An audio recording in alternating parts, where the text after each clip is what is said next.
Meu nome é Rafael Zene, sou psicólogo, sexólogo e educador sexual e um grande fã de produtos de cabelo. É por isso que meu cabelo é o mais bonito desse rolê. Bonita hoje, amanhã. Maravilhosa. Eu sou o Bernardo Rai, sou médico psiquiatra, professor e trabalho com saúde mental da população LGBT. E É bonita.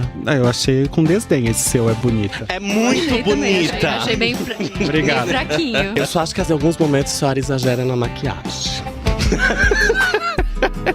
Eu sou a Marina Zanetti, sou psiquiatra e sexóloga e sou a fada da parafilia. Gente, o que é fada da safadinha? É a safada da parafilia. Eu sou a Ana Luísa, eu sou psicóloga, mestra em sexualidade feminina e sou a pessoa mais séria aqui do grupo, então, por favor, não façam piadinhas. Até parece. Seriamente comprometida. É. Eu sou Tereza Imbruçu, sou médica ginecologista e obstetra e É uma santa. é só o nome.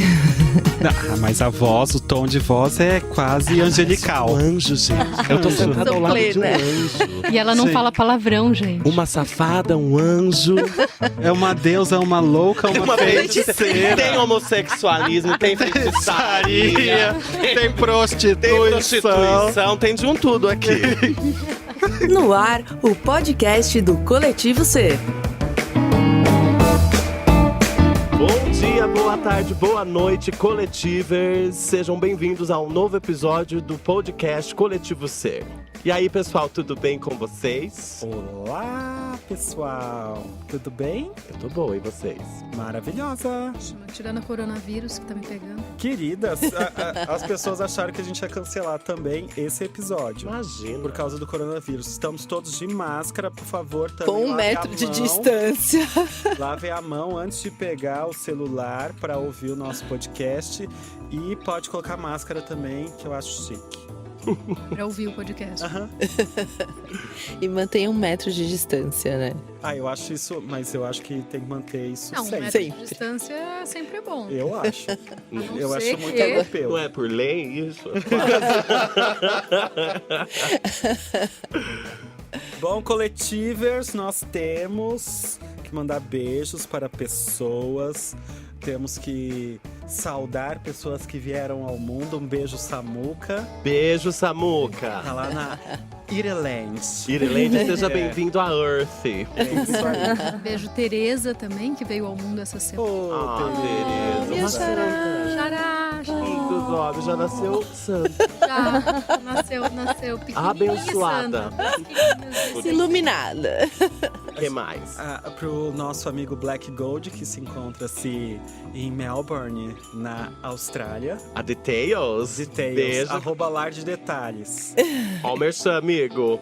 Beijo, amigo. Eu quero mandar Diego. beijo pra Andrezona, lá de Suzano. Olha!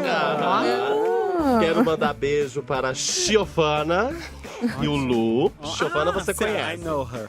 I know her. Quero mandar beijo pra Marguel, pra Luana, pro Gustavo e pro Tom. Queridos ouvintes, todos dizem que são o número 1. Tô adorando essa competitividade. Eu quero mandar beijo pra minha prima Bel, que tá lá em Campinas nos escutando. Ô, Bel. Beijo, Bel. Beijo. Pra Melissa Knoll, que está no Chile nos escutando também. Besitos, Besitos. Melissa. Sim, Melissa. claro. Sempre. Acho que por hoje é só. Eu queria mandar um beijo também pro pessoal da firma que tá ouvindo o podcast, fazendo comentários. É mesmo, beijo, É. firma. É um beijo. Arigato, firma. Just saying. Just saying. Ok? Bom, Vocês, meninas, não tem nenhum Não beijo? tem... Manda beijo pra Manda alguém. beijo. Bom, vou mandar Manda um beijo pra minha filha. manda vai, um beijo é. pra gêmea. Um beijo pra minha irmã, Isso. Um pra beijo. Marília.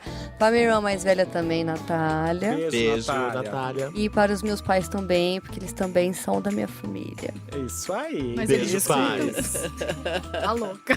Tereza quer mandar beijo pra alguém? Porque já tá, esgotando o tempo de beijo. Tereza, 3, 2, 1. Beijo lá pra meu pai em Aratuípe, interior da Bahia. Beijo! Bahia fortemente Bahia. presente Arrasou, todo Aratu- episódio. Aratuípe. É isso? Aratuípe? Aratuípe. Beijos, Fica Aratuípe. perto, eu gosto de perguntar se Nazaré quando as das pessoas Farinhas. falam assim, lá em Aratuípe, eu faço, fica perto da onde? Não Aratuípe, sei. Santo Antônio de Jesus. Aí, ó, viu? Claro. Mentira que é perto de Santo Antônio de Jesus. Você conhece? Aí você faz A isso feirinha do aí Caxixi. Aí você fala, Ah! mentira que é perto. A pessoa acredita. É maravilhosa essa frase, pra desarmar. Não é? Gente. Bom, antes precisamos passar aquele recadinho que a gente tá em tudo quanto é canto. É verdade. Estamos em todas as plataformas. Inclusive, um beijo, Google. O Google liberou pra gente. Mentira! É. Vamos ter que pagar o prometido? Ai, depois a gente conversa sobre isso. Ah, Mas estamos no Spotify, Uhum. Deezer, Google, Apple Podcast. Que mais? É Sprinkle, né? Esse Springfield.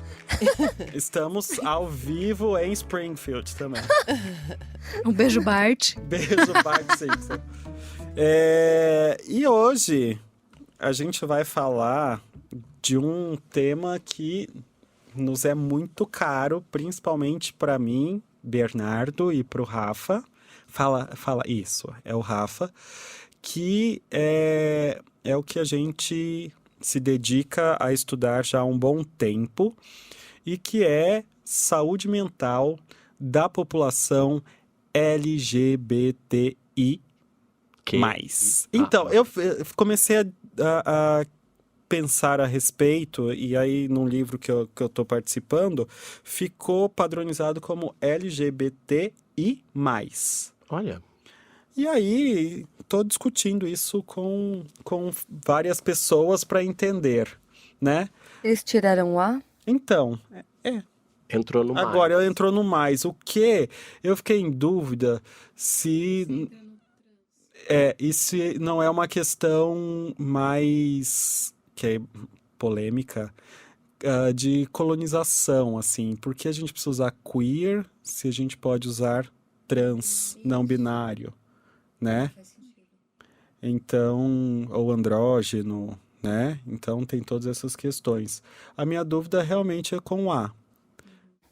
Eu acho acho que que você poderia começar explicando novamente cada letrinha, né? Porque quem não ouviu, nosso Quem não ouviu, gente, episódio olha, deve vocês me ouvir. desculpem, mas... Volta lá e escuta o Volta, episódio mas- só sobre letrinha. Nós temos um episódio só sobre letrinhas. e que Conceitos, rótulos e letrinhas, eu acho que é o episódio 3. É o episódio 3, que ficou muito legal. Então a gente aborda várias questões, inclusive as letrinhas. Mas falando em letrinhas, vamos lá, né? L, Lésbicas, G, gays, B, bissexuais e bonitas, T transexuais ou transgêneros, e travestis. E travestis, boa, LGBT e intersex. intersex, E aí, vamos falar plus, mais, mas a gente vai falar do A, que são os assexuais, e o Q, que é o queer, e que a gente vai tentar entender algumas questões sobre isso, e em próximos episódios a gente traz respostas para vocês com relação à mudança, né? Tem um amigo meu que fala que o GLS voltou. Com tudo. Porque é gays, lésbicas e sigilosas. Então, o Grindr que o diga. eu não, como dizia uma professora minha da faculdade, um beijo, saúde coletiva, eu não desconcordo. Eu acho que tem muita gente aí Sigilosa. né? Exato. Então, gente, e por que a gente tem um tema específico, né, dedicado à população LGBT e focando na saúde mental? O que LGBT tem de diferente da Estresse de minoria. psicologia e psiquiatria? Isso mesmo. Eu acho que pra gente começar a falar, a Ana já deu uma dica. Estresse de minoria. Estresse de minoria. Então, estresse de minoria. E aí? O que falaremos sobre estresse de minoria? Primeiro, eu acho que antes de falar do estresse de minoria, é importante a gente falar o que é minoria, né?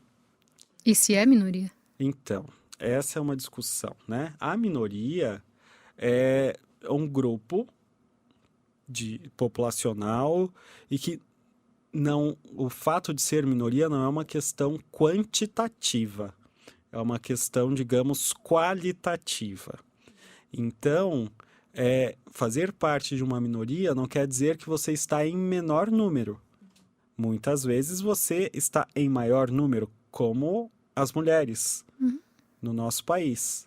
Elas são a maioria, mas elas fazem parte de uma minoria. Como a população negra também no nosso População país. negra, como pessoas com condições socioeconômicas, eu não sei qual adjetivo usaremos, desfavoráveis, ou ainda mais agora com o dólar valendo mais do que dinheiro, né? Então a gente não sabe. As pessoas que não podem ir pra Disney. Exato, né? Então, são pessoas vistas como inferiores, como não merecedoras, né? Como não pertencentes. Então, isso faz você fazer parte de uma minoria.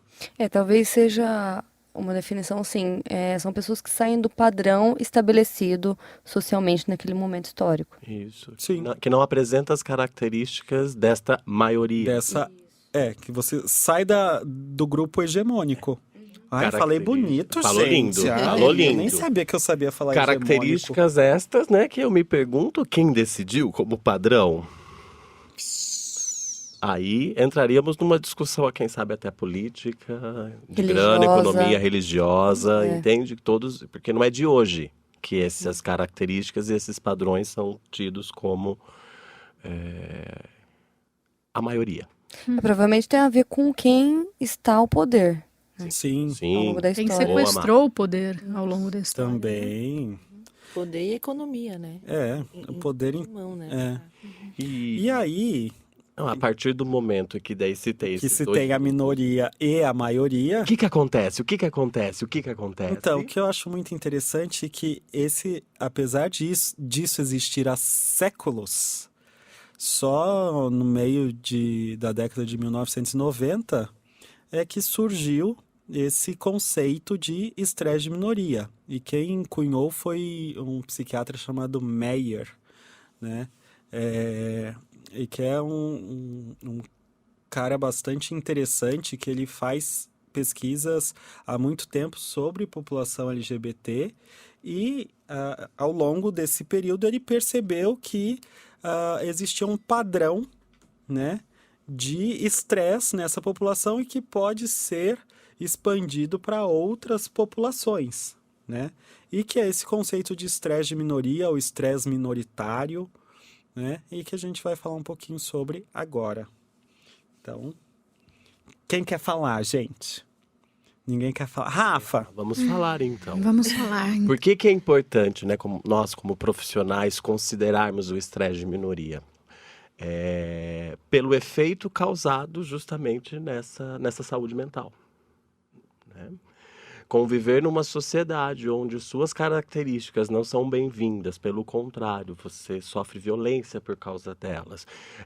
Direta e indiretamente, porque existe o medo, o receio, a paranoia e tudo isso, anos convivendo nessa situação, vai gerando um estresse mental.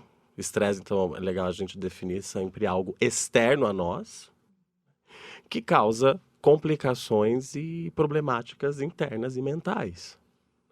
Não é à toa que a população LGBT possui um alto índice de transtornos mentais de humor, ansiosos, Questão com abuso de álcool, de drogas substâncias, e né? compulsões. A questão do suicídio também é alta. E eu acho que pra gente, só pra gente entender esse estresse de minoria, existe uma sequência teórica que eu acho que é interessante ter em mente, que é o seguinte, que cabe para todas as minorias, tá? Não é só para a população LGBT. Que é o seguinte, você faz parte de uma minoria. Isso torna você, frente às outras pessoas, como alguém diferente, desviante, que não faz parte do grupo, né? E isso acaba gerando um sentimento de não pertencimento, de preconceito, de discriminação, né? De inferioridade. Rejeição, abandono. E aí, isso acaba gerando o estresse de você ser uma minoria. E esse estresse em si, ele acarreta, então, outras situações. Que aí essa situação de ansiedade, depressão, uso e abuso de substâncias, autoagressão, suicídio, comportamento sexual de risco, situação socioeconômica desfavorável, e que são coisas bem tranquilas e aceitas socialmente, né? E que aí só retroalimenta o ciclo, né? Então aí você faz parte do que a gente chama de minorias duplas, triplas e por aí vai. Então você faz parte de uma minoria, você é uma mulher que tem um transtorno mental, você tem depressão. Então, você já faz parte de duas minorias, porque você é mulher, porque você tem um transtorno mental. E aí passa a ser vista mais uma vez como desviante, como alguém que Só reforça. só reforça. E quebrar esse ciclo é uma coisa bastante complexa, né? Eu acho muito importante a gente começar, por isso que eu acho que a primeira coisa foi estresse de minoria. Eu acho que é muito importante a gente começar falando disso, porque também historicamente, em pesquisas, tinha muito essa coisa de os gays têm mais tendência né, a abuso de drogas, porque são gays. Sim. E não se falava da questão do estresse de minoria. Sim. Isso é uma coisa recente. Então, é muito importante a gente começar falando sobre isso para fazer uma desculpa para essa coisa da academia que usou durante muito tempo esse lugar. E que fique o alerta, claro, para todo mundo, para todos os nossos ouvintes, mas eu gostaria de dedicar uma atenção especial aos nossos ouvintes clínicos, sejam médicos, psicólogos ou quaisquer outros profissionais, que atender a população LGBT é imprescindível se analisar essa questão de estresse de minoria dentro do histórico da pessoa. É como a Ana falou muito bem, amiga, que é assim porque tem a depressão porque é gay. Tá, mas qual variável está, visto que a homossexualidade não existe nenhuma explicação neurológica, cognitiva ou algo assim que explicaria a causa depressiva.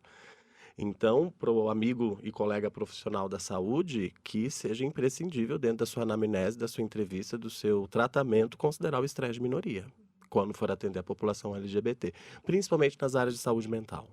E é aquela coisa, a população T, principalmente, que tem a taxa de mortalidade muito alta. E aí, quantas pacientes e quantos pacientes a gente atende que chega falando, não, eu sou trans, logo eu vou morrer com 34 anos. Sem entender o dado, sem entender tudo isso, né? Como é que é para... E entender a pessoa que atende também pensar nisso. E falando na clínica, né, quando a gente explica isso para os nossos pacientes, é bastante interessante porque as coisas começam a fazer sentido, né? E as pessoas, elas sentem essa diferença e... as pessoas sentem essa diferença e o vínculo, a aproximação, a adesão ao tratamento, ao acompanhamento aumenta bastante, né? Porque a pessoa se sente num ambiente acolhedor, né? Compreendida. Exato. Então, isso é bastante interessante. Quando eu estava falando da questão de poder, né, e assim, como eu estudei parafilias, eu vi muito essa sequência histórica, né, de que lá na Idade Média, o que era considerado patológico era toda relação sexual que não envolvesse reprodução, né, atos sexuais reprodutivos. E aí, dentro desse contexto, a população homossexual ou trans sempre ficou lá atrás, né, taxado como algo desviante ou algo bizarro ou algo fora daquilo que é considerado normal. E aí, ao longo do último século, né, a gente foi vendo uma transformação gradual e que até que foi relativamente rápida, porque se a gente for pensar que os manuais diagnósticos da psiquiatria surgiram mais ou menos na metade do século. Pós-guerra, né? Isso.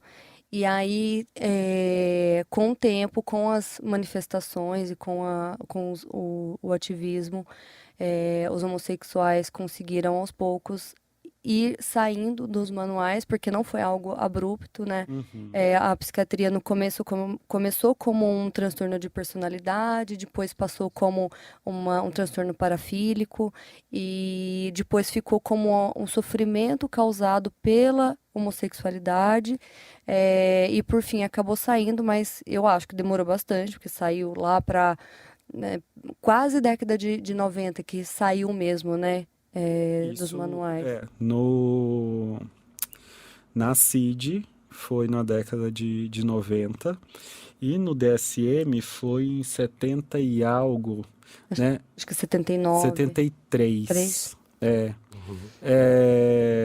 Mesmo com Freud, em 1900, já ele postulou, num primeiro momento, que poderia ser uma posição perversa, mas Freud faz muito isso na teoria dele, né, nas obras dele, ele volta atrás e numa nota de rodapé, enorme, por sinal, inclusive tem um texto muito legal dele, que é uma carta de Freud a uma mãe de um homossexual, que ele deixa declarado lá, já em 1900, que a homossexualidade era um caminho tão possível quanto a bissexualidade e a heterossexualidade, que não existia nada de desviante.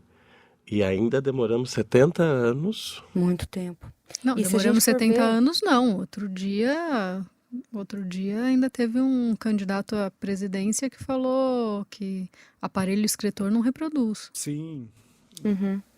coisas complexas. Coisas Eu complexas, acho, entre outros. Nossa. E pensando nisso que a Marina falou, eu acho que a gente pode falar um pouquinho sobre a evolução dos manuais diagnósticos, né, que é importante. Então, uma das coisas que me marcou muito, assim, estudando manuais diagnósticos, estudando a história da homossexualidade e tal, foi o que aconteceu na Associação Psiquiátrica Americana, né? Então, só para manuais diagnósticos. Então, vamos lá. Os manuais diagnósticos, eles são livros, são referenciais, assim, referências para a gente fazer diagnóstico de algum transtorno, alguma doença, alguma patologia. Para que Então, todo mundo fale a mesma língua. Exato. Aí tem os critérios a serem seguidos, tem para padronizar critério, padronizar nome, né? Padronizar pesquisas, então tem tudo isso. Classicamente, na psiquiatria, a gente tem dois manuais bastante importantes. Um é o DSM, que é o manual da Associação Psiquiátrica Americana, e a CID, que é o Código Internacional de Doenças, que é da Organização Mundial de Saúde, né? E a gente aqui no Brasil, por influência também dos Estados Unidos, tá? A gente usa bastante o DSM também, né? E a história do diagnóstico de homossexualidade sair, na época era homossexualismo, né? Então, que é outra coisa que a gente vai falar, sair dos manuais diagnósticos foi bastante interessante porque um médico, em uma das assembleias, das reuniões da APA, que é a Associação Psiquiátrica Americana, ele foi mascarado e ele leu um manifesto dizendo por que a homossexualidade deveria sair do manual diagnóstico, explicando que ele era psiquiatra, ele era homossexual, era gay, e que ele estava indo mascarado porque ele tinha medo de ser de perder pacientes, de perder credibilidade entre os pares, porque ele era uma pessoa bastante importante no meio científico, né? E esse discurso ficou conhecido como o discurso do Dr. Anônimo, e que um tempo depois o Dr. Anônimo se mostrou e disse quem era, que é o John Fryer, que é um psiquiatra. Air fryer? Air fryer, Então, até ano passado, o Congresso Americano de Psiquiatria foi em São Francisco, e aí eles estavam distribuindo um botãozinho escrito Who is John, né?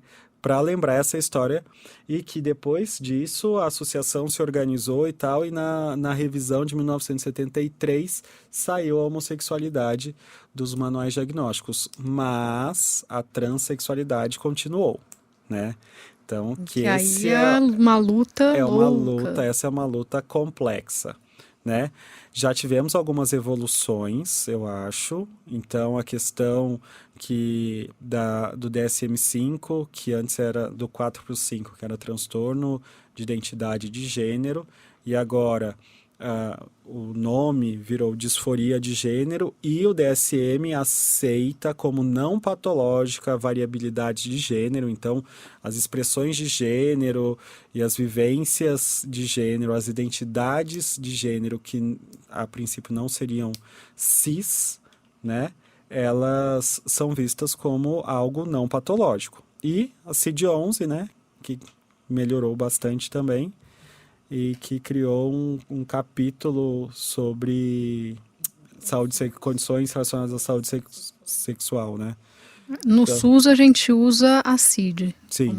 como referência, né? Isso é importante. Por enquanto a gente ainda usa a CID-10, né? Que ainda tem transexualismo. Isso. E por que essa questão do ismo que a gente fala? Vamos falar de novo do ismo. O ismo é um sufixo que denota patologia, doença, né? Então, por favor, excluam o ismo quando a gente for falar de orientação sexual e de identidade de gênero, tá? Por mais que as pessoas, eu entendo que elas queiram se mostrar abertas a esse assunto, mas quando você está numa discussão e alguém chega e fala para você assim, não, porque o homossexualismo... Nossa, dói na Trava. alma, no psiquismo Não e no consigo. coração. Dói. Nossa, eu Gente, danço não macarenas fale emocionais cada vez. homossexualismo. Não fale homossexualismo, não fale bissexualismo, transexualismo, não faça essa terrorismo. Entende? Não, está de certa forma até errado perante a linguagem e o idioma. Não existe mais essa palavra ao se referir à orientação sexual. Exato. Então, já falamos de coisas meio pesadas até agora, né? Eu acho que esse episódio vai ser meio pesado. Mas e a gente pode até deixar um pouco mais, vamos, por exemplo, para abordar a questão de estresse de minoria, né, gente? Porque às vezes erroneamente é considerado aí um mimimi, alguma dessas condições, mas vamos trazer para a população LGBT que está sendo focada nesse episódio. Existem pesquisas que apontam que os piores ambientes para a população LGBT é a família e a escola. Tendo o estresse de minoria como uma variável a ser avaliada, né? Então, digamos que os dois ambientes de formação e, né, de primeiro contato, De se acolhimento. esse já começa, entende? E é tão nítida essa homofobia ou essa transfobia que você perceba, né? É uma coisa que eu fico muito chocado de ver uma criança, um menino, por exemplo, que apresenta um comportamento julgado ou uma brincadeira que é julgada como mais feminina. Já os pais ou as pessoas ao redor, eu acho isso até tarado, porque você começa já a trazer uma sexualidade, uma orientação sexual para uma criança que não deveria nem estar se pensando nisso. Então, assim, o que eu observo na clínica é que é, assim, importantíssimo não só você abordar aquele paciente que te procura, mas a família como um todo, que faz muito parte do tratamento, trabalhar a aceitação familiar e de todo o ambiente que aquele indivíduo vive. A família, pelo que eu vejo, assim, de pacientes, a família, por exemplo, tem mulheres que chegam e falam assim, mas meu filho ou minha filha tá apresentando tais comportamentos, como você falou, e perguntam assim, o que eu poderia fazer para evitar isso, para mudar isso? Então, essa é uma pergunta que ainda existe. Muito, muito. E ainda assim, eu entendo, ou não, né? Porque é meu lugar de fala como gay, quando vira e fala, mas é para proteger. Mas isso está sendo algo que não está protegendo já, entende? Porque é você abafar a identidade daquela pessoa. A pergunta vem exatamente com esse objetivo, né? Porque eu não quero que ele sofra no futuro, eu não quero que ela sofra. Mas será? Pois é, né? Será que esse é o objetivo dessa pergunta? Ou será que isso é uma questão Entendo, daquela entendo. pessoa que não quer e, teoricamente, não é politicamente mais correto assumir que é homofóbico e aí fica nessas de não, mas eu só quero proteger, eu não quero que sofra. E no fundo, tipo, ela mesmo tá sendo preconceituosa, ela tá sendo homofóbica, ela tá fazendo aquela criança sofrer. E já projetando também uma expectativa em cima dessa pessoa sobre com quem ela vai se trancar entre quatro paredes e aproveitar e vivenciar sua sexualidade e mais, o futuro da relação, com quem vai casar ou deixar de casar ou de se relacionar. Não quero que sofra, vai lutar contra a homofobia. Isso é um puxão de orelha, eu acho, geral, até para falarmos, né, dessa condição de ser pai e mãe. Cuidado com as projeções. E principalmente se você desconfia, baseado na cultura, né, do que a cultura espera de um menino ou de uma menina, se o seu filho pode ou não vir a ter comportamento homossexual. Entende? E aí é outro... Então, tem um outro conceito que eu acho interessante, que eu acho que eu já falei em algum outro episódio, que é o de nascer no campo inimigo, né? Porque quando você faz parte de, sei lá, de alguma minoria, mas que a sua família também faz parte, você tem um ambiente seguro, ou pelo menos um ambiente acolhedor, que é o da sua família, que é o ambiente de casa. E quando você faz parte de uma minoria de gênero e de orientação sexual, né? Então, quando você é LGBT, raramente você vai ter um pai, uma mãe, irmãos ou, sei lá, alguém da sua família que seja LGBT também, né? E aí, você já sofre, então, essa discriminação fora de casa e aí dentro de casa, né? Então, é bem hardcore isso. Eu acho que aí a gente pode entrar numa questão, desculpa, Rafa, eu cortei, mas a gente podia entrar na questão da homofobia internalizada e da transfobia internalizada, né? Como isso causa sofrimento. Causa. E eu gostaria de, antes disso, contar um caso e depois falar de uma coisa que eu acho muito interessante estudar, que é o processo de saída do armário, que existe. Tá? Existem vários teóricos da saída do armário. Aliás, tem uma blusinha, uma camiseta que eu vi hoje, que assim, dentro do armário, só as brusinhas, né? Mas eu ainda não encontrei para comprar, só vi na internet. Na internet. E um caso que é assim, dos vários teóricos do processo de saída do armário, tem um que eu acho que escreveu isso, acho que em 1980 e algo, acho que ele publicou em 82, por aí, que é o Eli Coleman, né? Sim. Conheço. Eu também. Esse é o problema. Porque assim, eu sou uma pessoa expansiva, eu falo com todo mundo e tal, e eu conhecia uma pessoa chamada Eli, né? Que faz parte da WPATH, o carequinha da WPATH, o tiozinho. E aí, assim, eu já li tudo que o Eli publicou e tal, porque eu acho muito legal. Entendeu? Foi essa cara que eu fiz. Vocês não estão vendo a cara da Ana, mas ela tá chocada que o Eli é o Eli. E aí, exato, tipo, não tô ligando. Então, e aí, quando teve o encontro da WPATH aqui no Brasil, a gente foi, jantou, eu sentei na mesma mesa que o Eli, conversei e tal, né? Aí teve o Congresso Mundial lá em Buenos Aires, Aí eu fui fazer o curso avançado de saúde mental para a população trans e não sei o que e tal. E eu falei assim, não, eu vou fazer porque é muito legal. E o Eli Coleman vai falar, né? Eu vou conseguir ver esse homem ao vivo. E aí, a hora que eu chego lá, o mestre de cerimônia chega e fala assim, então, eu gostaria de chamar o professor Eli Coleman, psicólogo da Universidade de Minnesota, não sei o que, publicou, tarará, aí ficou lendo lá o currículo 3 dias. A hora que entra, era o tiozinho que eu já tinha jantado junto com ele, já tinha conversado e tal. Eu falei assim, não, é possível que ele é o Eli Coleman. Ele é muito acessível.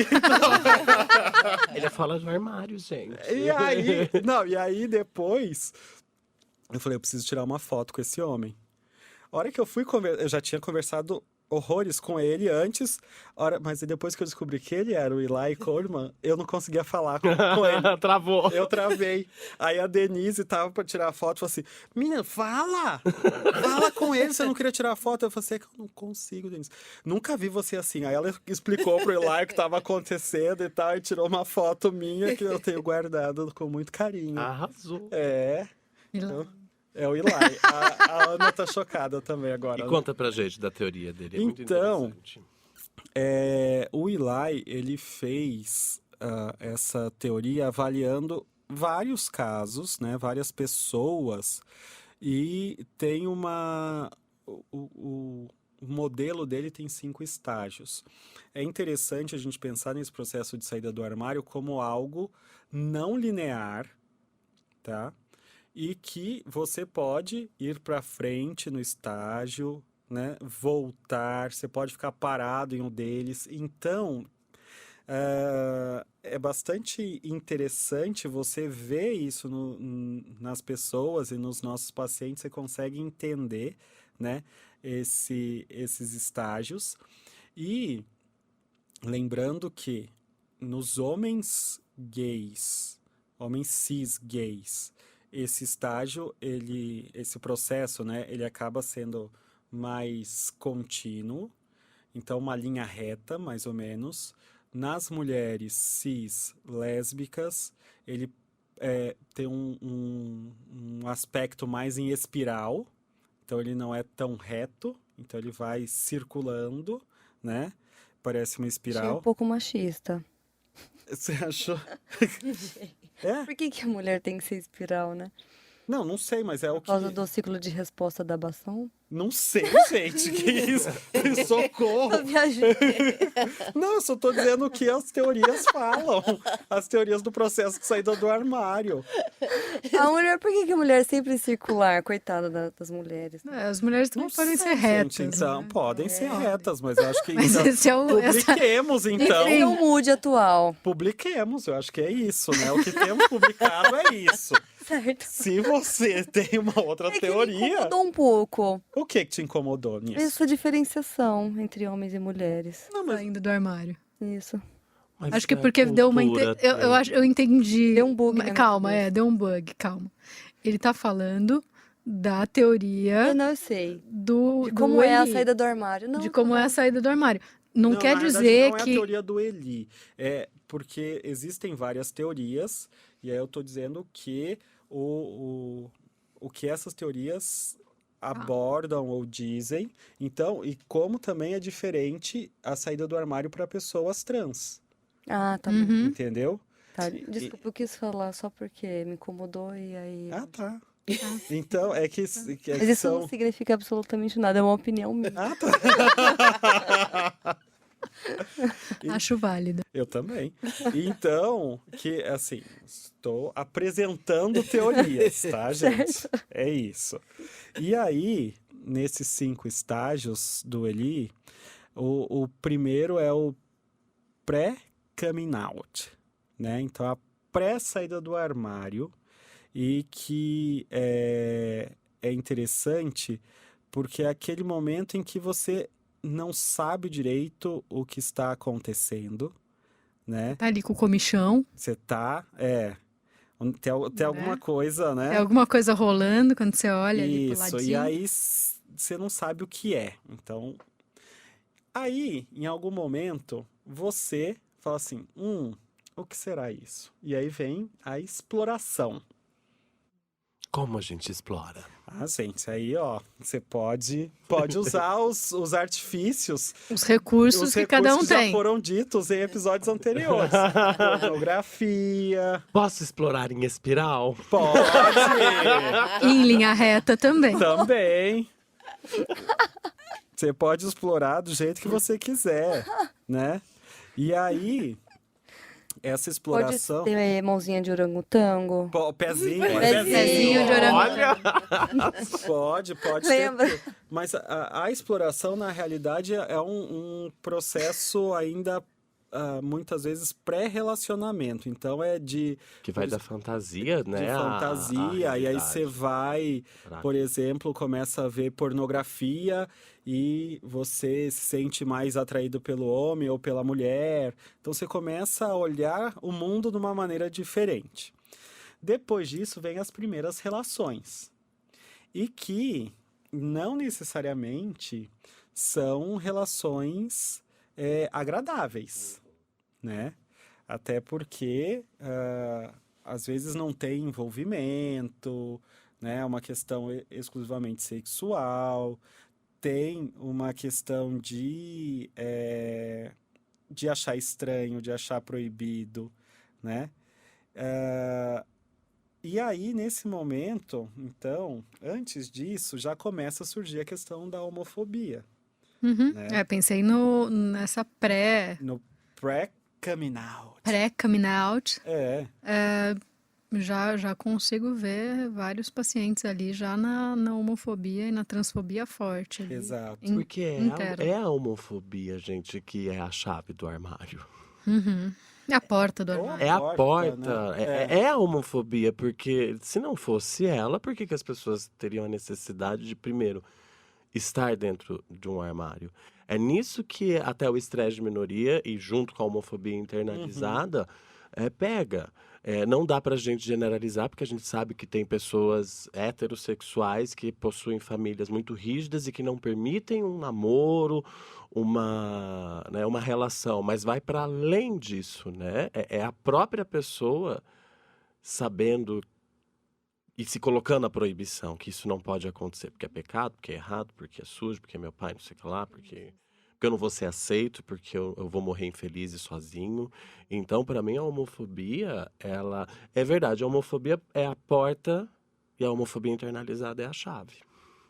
Porque uma homofobia é diferente da outra. É isso que é legal a gente facilitar. E o que é essa homofobia, então? Vamos... A homofobia, né, vamos pensar que é a maneira como o social e a cultura se relaciona com esta minoria homossexual, entende? Ou bissexual. Ou transexual. Essa LGBTfobia, né? Vamos levar, então, esse conceito.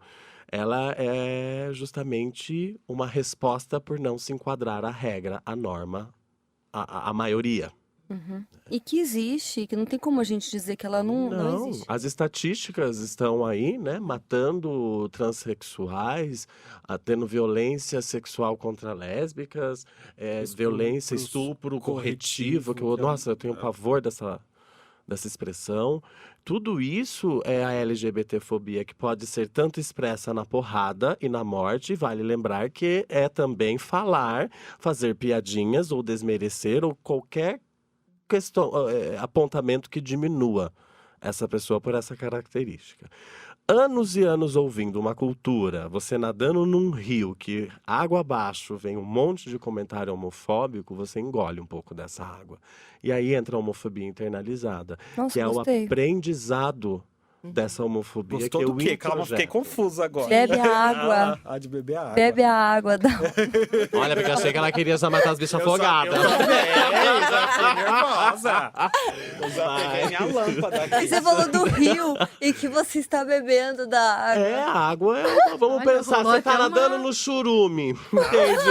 Homofobia é churume, não, mas é pra vocês sentirem o que como é sim. podre. Sim, sim. A homofobia é um churume. A homofobia. Internalizado é o que a gente engole e infecciona e causa um monte de doença, né? Porque a gente acredita naquilo.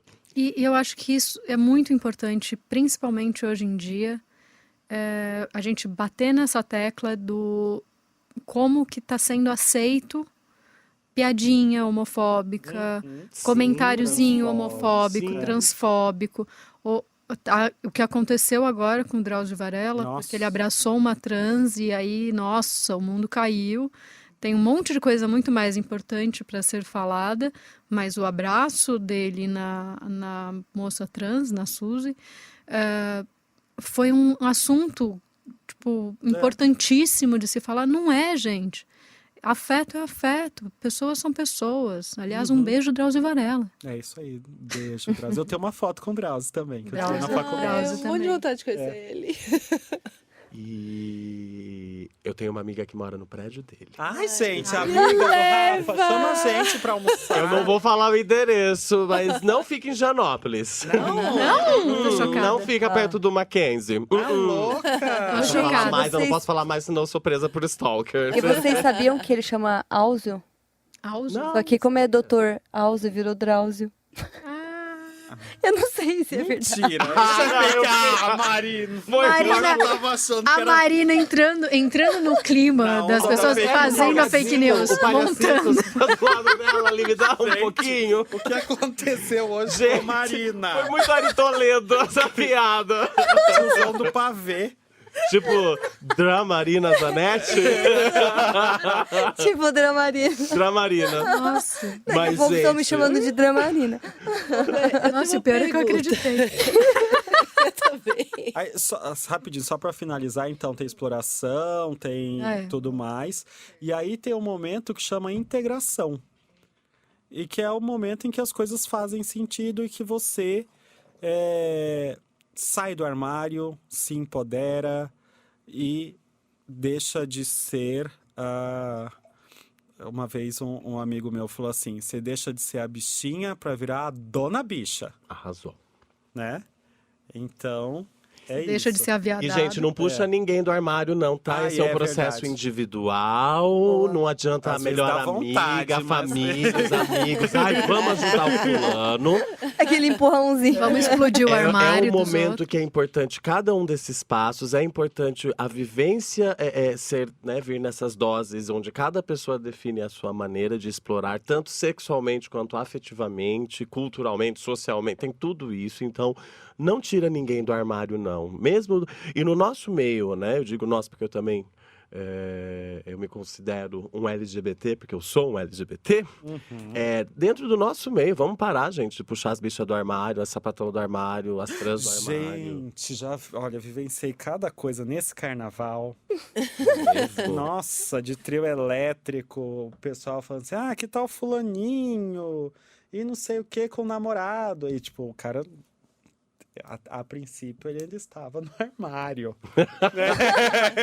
Carnaval tá aí pra isso, né? Isso é muito ansiogênico, gera muita ansiedade nas pessoas. Pra quem já vivenciou uma saída dessa de armário, não, cada um tem seu tempo, não importa a E a idade, pessoa, às não vezes, importa... tem o direito de ficar na dúvida também. É um Exatamente. processo que não precisa ter um fim necessariamente, Exato. né? É um processo humano. E tem idade? Era isso que tem uma idade para você passar por esse processo de sair do armário? Pode ser a qualquer momento, pode ser... É individual. Você pode passar a vida inteira sem atingir a integração ou chegar e virar a dona bicha, né? Então, não dá para saber quanto tempo vai levar, em que idade vai começar, né? Como vai terminar. Então, é realmente muito individual. E aí, nesses momentos que muitos indivíduas, né, nos procuram no consultório, porque chegam com outras questões. Chegam deprimido, ansioso, com problema no relacionamento que já tem, né? E aí, você começa a explorar as coisas e a hora que você trata a ansiedade, a pessoa já está melhor... A hora que você começa a perguntar, porque as consultas iniciais, pelo menos na psiquiatria, né? Sintoma e tal, a hora que você consegue controlar o sintoma, começa a brotar um monte de coisa que estava escondida, né? E aí não tem idade, mas é bastante interessante isso que você perguntou de idade, porque os estudos mostram que atualmente as pessoas têm saído do armário mais cedo, né? Então tem umas estatísticas que falam que antes saía-se do armário com 16, 17, agora está saindo com 13, né? Só que existe também o outro oposto, né? O outro polo, que é o seguinte, são pessoas que passaram uma vida inteira heterossexual, cisgênero, e que, em determinado momento da vida, começam a perceber que existe uma outra vivência, né? E se identificam como trans, se identificam como lésbicas, gays, bissexuais, e é bastante complexo porque a pessoa ela já tem toda uma trajetória, já tem toda uma vida, né? E isso passa a ser um peso, porque você é uma médica de sucesso, casada, tem filhos, mãe, linda Todo e estereótipo, tal, né? todo estereótipo, margarina, né? Dá entrevista no Bem-Estar, né? E aí, de repente, chega e você começa a se identificar, fala assim, nossa, eu acho que eu sou lésbica. E aí? Então, tem todas as questões, muitas vezes né? tem uma bagagem afetiva por trás. Exato. Né? Complicado. É bem complicado. E aí, a hora que você sai do armário? Então tá, já tem lá seus 50, 60 anos, sai do armário. Aonde você vai? Vai pro Tinder. Pares, Sim. boys or girls. Não, vai pro Tinder, Grindr, Happn, vai para todos esses lugares. Mas, por exemplo, balada. Porque aí existe uma questão que é de você querer viver tudo aquilo que você não viveu, né? Experimentar coisas que você não experimentou. E aí começa uma bola de neve de sugar daddy, sugar mommy e por aí vai. E nada contra, se está de acordo, está feliz, Eu né? eu acho muito bonito isso, porque isso mostra muito claramente como a sexualidade morre quando a pessoa morre apenas, porque qualquer aspecto da sexualidade pode mudar ao longo da vida, né? Inclusive, uma coisa que eu ia até falar é sobre a fluidez. Sim. Então, da mesma forma como alguém pode mudar de orientação ou de identidade, ela pode mudar de novo e de novo. Não existe, né, um caminho de ida ou um caminho de volta. É algo muito possivelmente fluido, assim. Você passou por aqui, não pode voltar, né? Aí eu queria deixar uma pergunta para vocês.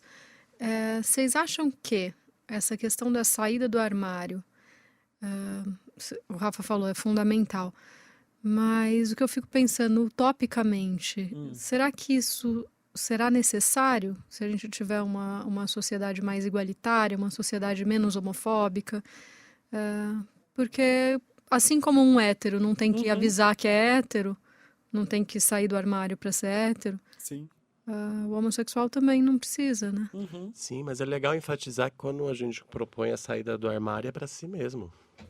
Socialmente, para aqueles que estão próximos, para você, assim, porque enquanto um gay ou uma lésbica ou um bissexual que precisar justificar a presença daquele sexo, né, que não é oposto numa relação, a gente precisa sair do armário.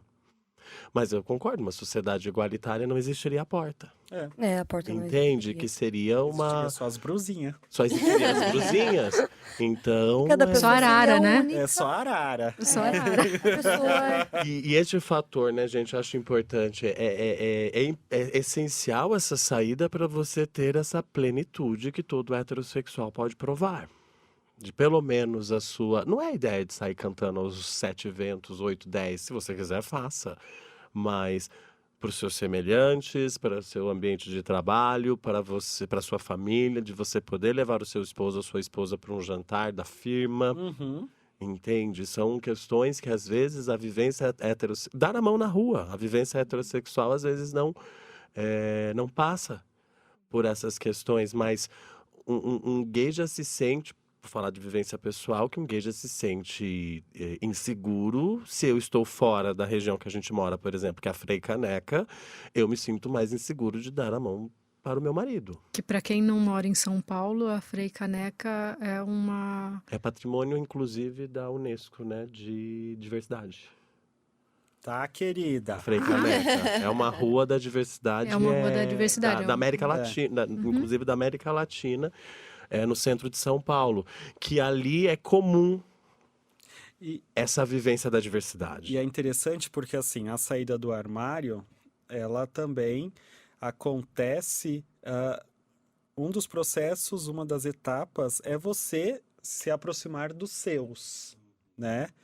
E aí, por isso que também existem essas regiões em que as pessoas frequentam com mais afinco, né? Ou moram ali e tal, porque é um ambiente em que se sentem mais seguros, em que podem ser quem realmente são, que não precisa disfarçar nada, né? E aí a gente já pensa numa homofobia, uma LGBTfobia institucional, né? Social. Então, uma coisa que vai além da pessoa em si, né? Então, por exemplo, aí na festa da firma, você tá lá, isso aconteceu comigo há um tempo atrás, festa de fim de ano, amigo oculto, né? Então, todo mundo que ia lá pegar o presente e tal, ficava de pé, e aí o pessoal começava a gritar viado. Viado, viado e tal. E eu... Não. Por quê? Pra quê? Então, boa pergunta. Chamou quem? Aí você falou comigo? Calma, aí a hora que eu fui, ninguém falou nada. Aí eu fiquei... Afrontou? Nossa, aí eu pensei, porque eu era o único ali, a priori. Que assim, esteja nas vistas. Que poderia receber aquela celebração, né? E nada. E nada. Frustrante. Eu achei muito frustrante. Achei homofóbico até. Então, eu até achei complexo isso, porque eu falei assim, será que eu tô tão machinho assim? Bofinho, né? Muito heteronormativo. Tô bem heteronormativo e tal, né? Então surgem essas questões. E mais uma coisinha pra gente já mudar, porque para falar realmente da saúde mental, o processo de saída do armário é uma questão contínua, né? Então, é algo que você fala, aí pensando na sua pergunta, né, de uma sociedade ideal, a gente não precisaria. Mas no momento em que a gente não vive nessa sociedade... Estamos longe disso. As pessoas chegam e perguntam, né? Qual que é o nome da sua esposa? Dá vontade de fazer, querida. Né? Então você acaba... Você tem que sair do armário várias vezes. E aí chega um momento que você acostuma, né? Mas em outros momentos, assim, no início... Ou você larga a mão e fala assim, é esposa, que seja e tal, né? Gente, e até para levar para a saúde mental, o que a gente discutiu até agora, então? Estresse de minoria, saída do armário e a vivência de homofobia e LGBTfobia, tanto externa e internalizada. Gente, isso causa um tilt e vulnerabiliza a população LGBT em relação à saúde mental. E aí explicam os dados dos altos índices de transtornos mentais nessa população. As marcas que ficam e são deixadas, é interessante enfatizar até para o público LGBT que nos escuta, que muitas vezes, como estamos aqui já todos militantes, já estamos todos empoderados, saídos do armário, estudando, mas não quer dizer que às vezes eu ou o próprio Bernardo também não temos homofobia internalizada. Depois eu vou contar como me tiraram do armário na residência. E o quanto isso afeta as nossas vidas. O consultório de sexologia traz esse perfil de paciente, que é um paciente já empoderado, saído do armário e tudo mais, mas apresenta questões e dificuldades sexuais bastante comprometedoras para a vivência dessa pessoa. E quando você analisa a fundo, não é não é surpresa de chegar num ponto de que é errado transar com homem, entende?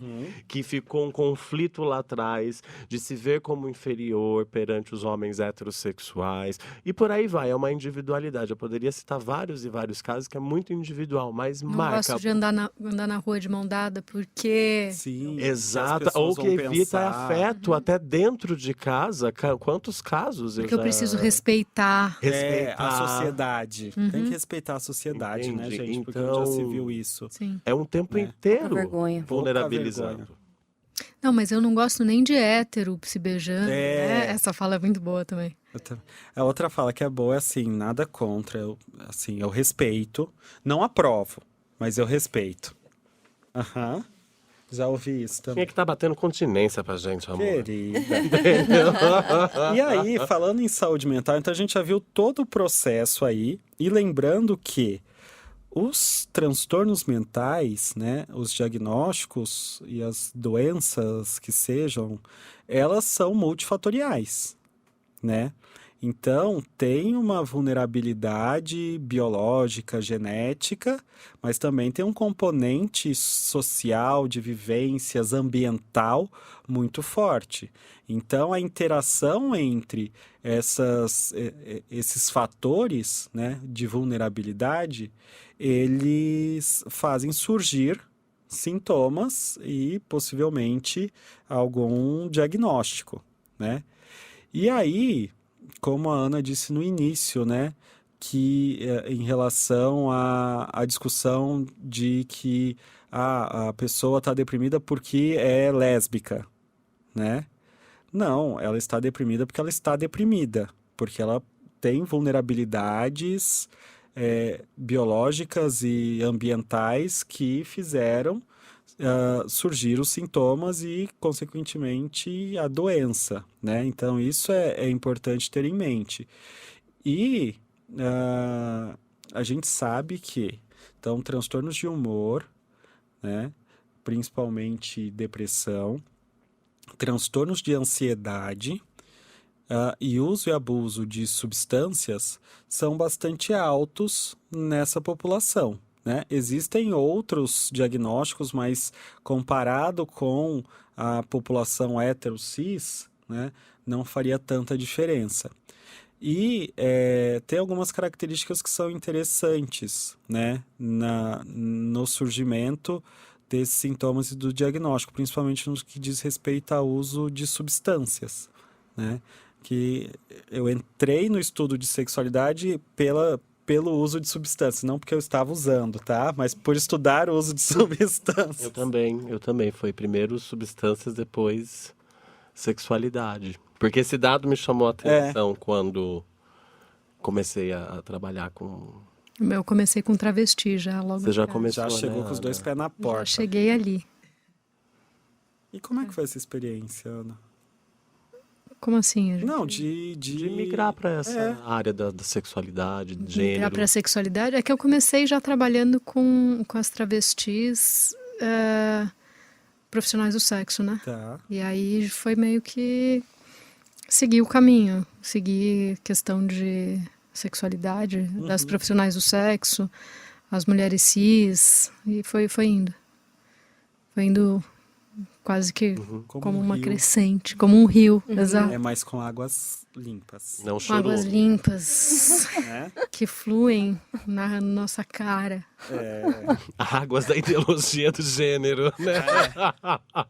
Não existe, viu, gente? Vai escutar o primeiro episódio. Caralho. E aí, acho que falando de saúde mental, é bastante interessante que a gente tem aqui os profissionais de saúde e, em especial, os profissionais de saúde mental tenham essa percepção, né? Essa sensibilidade de entender como a orientação sexual e a identidade de gênero pode influenciar, né? Justamente por tudo isso que dissemos até agora, né? E não é uma questão de, você tem que ir em um psicólogo, um médico, um fono, o que for, com a sua profissão, tem que ser LGBT. Não é isso. Até tem uma discussão muito grande se você precisa falar ou se tem que falar isso para quem você está atendendo, né? A questão é justamente a sensibilidade e o ambiente ser acolhedor. Sim. Né? Então não importa. É uma humildade em reconhecer que essa vivência, se você não a tem, procurar compreendê-la. E algo importantíssimo de enfatizar para os profissionais, a homossexualidade, a transexualidade em si, ela não é analisada, né? Porque ele virou gay. Não.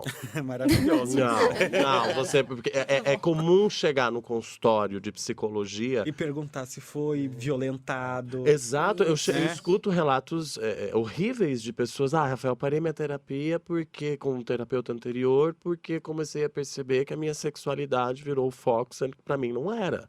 Então, isso é mais revelador de um problema do terapeuta do que do próprio paciente. Então, a homossexualidade, né, ela não é analisada, não tem que ser explicada o porquê. Porque não é em si um problema. Não. A vivência social dela é um problema.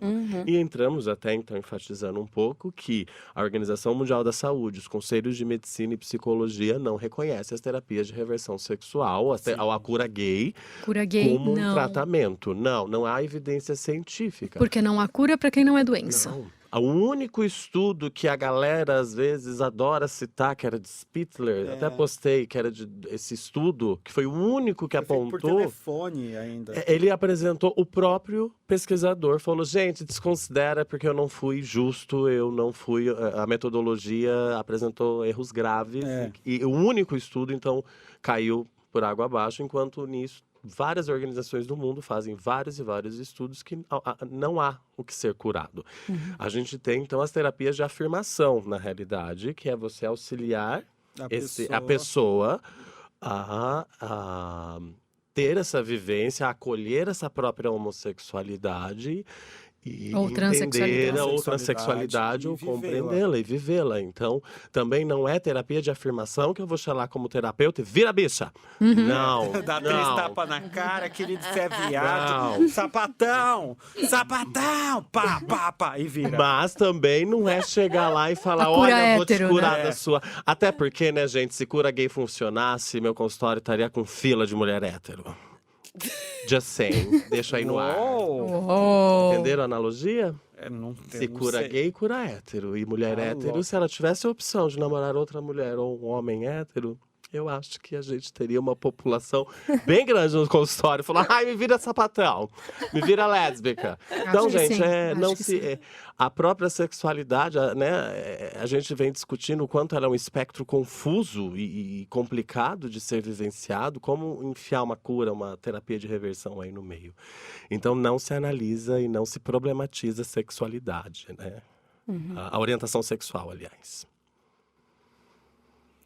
Yes. Algo mais, gente? Só, assim, é claro que teremos outros episódios em que a gente vai abordar especificidades, né, de outras ordens. Então, por exemplo, uso e abuso de substâncias num contexto sexual. A gente vai abordar tanto héteros como LGBTs, como cis, tá? Então, eu acho que esse episódio foi interessante para a gente ver esse overview, entender também, dá para transpor isso para situações, por exemplo, de mulheres cis que têm disfunções sexuais, porque existe também a questão do estresse de minoria, né? Então, tem um monte de coisa aí, um monte de conceito que foi importante e que, em breve, também a gente vai trazer isso em outros episódios. Então, escutem, porque assim, olha, não vou ficar voltando. Não tem como, não gente. Não vou ficar explicando, tá? Volta, já tem um monte. Vê o pessoal da firma aí que fala assim, nossa, já tem 6, 7, 8. Tá atrasado. Exato, até porque o último vai ser chamado oral. Vai ser mesmo. A gente vai ligar pra casa de todas essas pessoas que estão pedindo beijo. E aí, gatinha, lembra daquele episódio que você aprendeu? Ao vivo. Louca. Bom, gente, o que eu acho legal de deixar, eu acho que era um episódio especial pra mim, tanto para a gente, de certa forma, inspirar, eu diria, os profissionais em geral né, dar uma atenção maior às especificidades da população, que infelizmente ainda a gente precisa considerar por uma questão social, como foi dito, e também para os clientes, para os pacientes, serem mais críticos e criteriosos dentro dessa avaliação que o profissional está realizando. E entender que aquela própria vivência é muito importante para, né, desde a ginecologia, a psicologia, a psiquiatria e com tudo mais que possa lidar com a saúde mental. Sim, e eu acho que a saúde, né, os profissionais de saúde, eles têm uma função social e de saúde pública mesmo, de agir de uma forma diferente e sem nenhuma, procurar, né, nenhum tipo de atitude homofóbica ou transfóbica. Fóbica. Eu acho que isso é um recado bem importante. É isso, e a gente nos solidarizamos com o Dr. Áuzio. Áuzio. Eu queria fechar minha parte causando. Again. Se você não quer que seu filho sofra, se você tem tanto medo disso, vota direito. Uou! Just saying. Glow. Só. Glow. Fica aqui meu beijo. Arrasou. Beijo no coração. Então vamos lá, gente. Ponto bem. Pode falar. Pode falar. Fala. Deve. Eu acho que hoje tem crescido muito o número de profissionais de saúde que falam de sexualidade. E eu acho que a gente tem que ter essa responsabilidade também. Porque quando a gente não tem essa prática, né, a gente pode ser iatrogênico nas coisas que a gente fala, na forma como a gente conduz. Então eu acho que vale a pena a gente, se a gente quer realmente lidar, né, que a gente estude mais, que a gente fale mais sobre isso, porque mesmo um psicólogo, um médico, um enfermeiro, mas pode ser iatrogênico. Sim. Né? Que é o que falamos no primeiro episódio em educação, da falta, né, de conhecimento dentro da área da própria A área. falta de educação. Do povo brasileiro e do mundo também, para não ser isso aí. linchado aí por patriota. E aí, gente, só pra situar, a gente vai mandar um beijinho, um mimo, um recebidinho pra recebidinho vocês. sexualístico. De quem tava na nossa live. Vai lá, Vamos doutora fazer assim. Marina. Eu Pode vou falar, vai falando, a gente manda Pati beijo. Lima, Beijo. Beijo. Isaac Oleal. Beijo. Quem? Isaac Isaqueu! Isaqueu! Olha, beijo. É da firma. Paola T. Beijo. Paola. Pior Drag. Não, Pior Drag. A pior drag. Pior drag. Duda. Beijo, Duda. Draguinha, beijo. Higher drag. Fire Drag. Isabela Baduque. É minha prima. A família beijo, tá prima. arrasando Mãe do aqui. Samuca. Beijo! Fernanda Albano. Beijo, Fê. Juliana Montenegro. Beijo, Ju. Ju. Anaísa CP. Beijo, Anaísa. Beijo. Cláudia Vanali. Beijo, Cláudia. Edi Chaves. Beijo. Olha, beijo. Beijo. H. Não, É o Ed, H. beijo, Gomor. Ed. H. Gomor. É o do coletivo de... Hugo, Beijo, Hugo. Ronei Silva. Beijo, Beijo, Ronei. Ronei. E Bi Robson. É o Robson. Beijo, Ih, Robson. Robson. Um beijo, ele é ele é um Robson. coletiver de uns de Cafelândia, tá? Ah, é? Ele é um coletiver Cafelândia. firme É o e forte. Cafelândia. Tá. E no tem próximo o podcast- Beijo, Toline, Robson. Beijo, Toline. Beijo, Tolinda. E na nossa próxima gravação, entrem novamente, que a gente Isso. manda Que ganha beijo no final pra ficar famosa aqui com a arroba. É. E qual é o seu arroba, doutora Marina? O meu mudou, gente. Gente, de novo. Dramarina. Eu fiquei implicado com o drama, depois eu fiquei implicado com o ponto, agora virou só Marina, psiquiatra. Olha. Olha, objetiva, direta. Muito Gostei. direta. Por isso que eu tô entendendo, porque tá tanta Marina no meu Instagram. Eu vou te marcar, falo, gente, qual? Qual? Eu fiquei com essa dúvida esses dias. Arrasou. O meu é @AnaFanganiello, psi. Aí. DRA.Tereza com S em Biru Sul sem cedilha. Em Birucu. Você viu? Você nem precisou. Nem precisou dar uma esforço. Eu mudei também, porque… Nossa. Me falaram que o meu Insta era muito pessoal. E baixo, talvez, pra passar como profissional. Baixo clero. Mentira, eu só batia cabelo lá, gente. É verdade. Eu bato cabelo no meu, pode ver. Eu posso foto de cachorro, cabelo… E eu sempre tô E as junto. tatuas. E a tatuagem, exatamente, não é? Mas ó, meu novo Insta é rafaelzene.psi. E eu tenho liberado conteúdinhos lá também, viu? E o da senhora, Bernardo?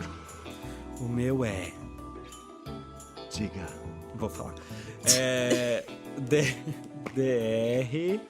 dr.bernardo Rai. Eu mesma. Andréa Mello. Beijo. Aliás, eu queria mandar um beijo pra Leila Lopes. Como anda, Beijo, Leila Lopes. Onde anda Leila Lopes? E… Neila Torraca. Neila Beijo Torraca. por Siga Neila. a gente. Siga a gente no @coletivo ser. Nós temos o nosso site que é sexualidadesaude.com.br. E siga-nos, assine-nos. Estrelinhas. Dê estrelinhas, por favor. 5. 5 estrelinhas. No Senão a gente Apple. briga aqui. No Apple Podcast. Porque a gente uma pra sabe cada um. quem é que tá dando A gente estrelinha. sabe, a gente tem Exatamente. stalkers. E siga bem caminhoneiros. É verdade. Um beijo. Caminhoneiras também. Caminhoneiras exato. também. É isso, pessoal. Tudo de Obrigado bom. pela Obrigado. audiência. Beijo, beijo. Beijo. Beijo. Ai, a Tereza hoje, né? Você viu?